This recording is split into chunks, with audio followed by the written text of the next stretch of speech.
June 7వ తారీఖున 2025 సంవత్సరంలో ఆఫ్ఘనిస్తాన్‌కి, పాకిస్తాన్‌కి యుద్ధం వస్తుందని చెప్పడం జరిగింది. అక్టోబర్ 8వ తారీఖున ఆఫ్ఘనిస్తాన్‌కి, పాకిస్తాన్‌కి యుద్ధం వచ్చింది. ఈ లింక్ అనేది కింద డిస్క్రిప్షన్‌లో ఇస్తున్నాను. జై శ్రీరామ్. 2022 నుంచి 2025 అక్టోబర్ వరకు మొత్తం 19 ప్రెడిక్షన్స్ అనేవి నేను చెప్పినట్టు జరిగినాయి. అవన్నీ కింద డిస్క్రిప్షన్ లో ఇవ్వడం జరుగుతోంది. ధనస్సు రాశికి అధిపతి గురు. ధనస్సు రాశిలో మూలా 4 పాదాలు, పూర్వాషాఢ 4 పాదాలు, ఉత్తరాషాఢ 1వ పాదం ఉంటుంది. ఈ నక్షత్రం వాళ్ళందరికీ నేను చెప్పే మాస ఫలితాలు వర్తిస్తాయి. ఈ మాసంలో ధనస్సు రాశి వారికి కుటుంబ పరంగా ప్రాబ్లమ్స్ అనేవి ఉంటాయి. 2వ స్థానం అధిపతి 4వ స్థానంలో ఉండటం మూలంగా అర్ధాష్టమ శని నడుస్తోంది. దీని మూలంగా కుటుంబ పరంగా ఇబ్బందులు ఉంటాయి. కొంచెం జాగ్రత్త తీసుకోండి. ధన పరంగా మాత్రం మీకు లాభాధిపతి అయిన శుక్రుడు 12వ స్థానంలోకి వస్తున్నారు 26వ తారీఖు నుంచి. రవి కూడా 17వ తారీఖు నుంచి 12వ స్థానంలోకి వస్తారు. బుధుడు వక్రించి తులారాశికి వెళ్తున్నారు. 26వ తారీఖు నుంచి మాత్రం మీకు ఖర్చులు అనేవి విపరీతంగా ఉంటాయి. కొంచెం జాగ్రత్త తీసుకోండి. దానికోసమై మీరు దక్షిణామూర్తి స్తోత్రపారాయణం చేస్తే కనుక చాలా మంచి ఫలితాలు ఉంటాయి. అర్ధాష్టమ శని నుంచి ధనపరంగా ఇంప్రూవ్మెంట్స్ కోసమై మీరు దక్షిణామూర్తి స్తోత్రపారాయణం చేయండి. మంచి ఫలితాలు ఉంటాయి. లవర్స్ కి మాత్రం బ్యాడ్ టైం నడుస్తోంది.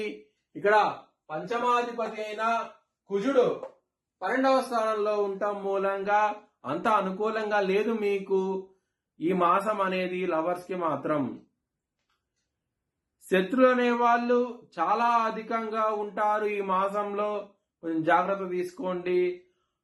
మీరు కాలభైరవాష్టకాన్ని చదువుకోండి. చాలా మంచి ఫలితాలు ఉంటాయి. ఇక్కడ 6వ స్థానంలో కుజ దృష్టి ఉన్నది, శని దృష్టి ఉన్నది. దీని మూలంగా శత్రులు అనే వాళ్ళు చాలా అధికంగా ఉంటారు ఈ మాసంలో. హెల్త్ పరంగా కొంచెం ఇబ్బంది పడే అవకాశం ఉన్నది ఈ మాసంలో. చాలా జాగ్రత్త తీసుకోండి. హెల్త్ పరంగా మాత్రం హనుమాన్ చాలీసా పారాయణం చేస్తే కనుక చాలా మంచి ఫలితాలు ఉంటాయి. మ్యారేజ్ పరంగా మాత్రం 23వ తారీఖు నుంచి చాలా అనుకూలంగా ఉంటది. 23వ తారీఖు వరకు ఇబ్బందికరంగా ఉంటది ఈ మాసం అనేది.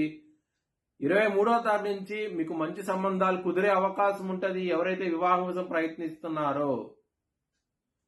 బిజినెస్ పరంగా ఎక్సలెంట్ డెవలప్మెంట్స్ ఉంటాయి ఈ మాసంలో. ఎటువంటి ప్రాబ్లమ్స్ అంటూ ఉండవు. వృత్తి పరంగా మీకు 23వ తారీఖు నుంచి చాలా అనుకూలంగా ఉంటది. ప్రమోషన్స్, హైక్స్ మీకు మంచి ఫలితాలంటూ ఇస్తాయి.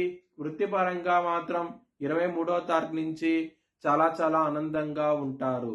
దశమాధిపతి అయిన బుధుడు లాభస్థానానికి వస్తారు కాబట్టి 23వ తారీఖు నుంచి దాని మూలంగా మీ కెరియర్ పరంగా ప్రాబ్లమ్స్ అనేవి తగ్గుతాయి. చాలా ఆనందంగా ఉంటారు. మీ భవిష్యత్ వివరాల కోసమై హెచ్ఎల్ఎన్ జ్యోతిష్యాలను సంప్రదించండి. Please like, share and subscribe my channel.